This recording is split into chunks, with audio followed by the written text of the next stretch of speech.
Iki arep ternak tawon apa piye kok gawani godhog tawon ki? Ngawur rek godhog tawonmu iki. Apa iki? Iki nggon isen-isen omah, Mas. 6 barang tak kei 12 juta. Lah iki apa kita gak duduk godhog tawon nggih? Iki nggon rak sepatu. Tibake dudul sitok-sitok. Iki sing ngarepan nomor 1, nggih rak sepatu.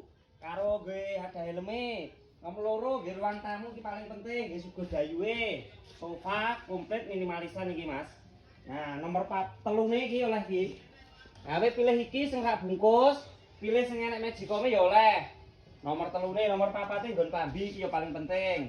Wis gawe. Lho kok iso mlaku dhewe kok lawange? Geser iki, Mas. Oh, geser. Enek lipat baju, enek gantungane, Mas, tengah. Nah, iki nomor 5 ne sik oleh meja rias barang, Mas. Lah iki enek lampune kelop-kelip banju ning teh iki, Mas. Iki nomor piro nggih? Nomor 5. Nomor 5 iki komplit sak. Iki nomor 6 paling penting iki ya iki. Iki gambul karo bojomu ya to. Iki cenik iki paling penting.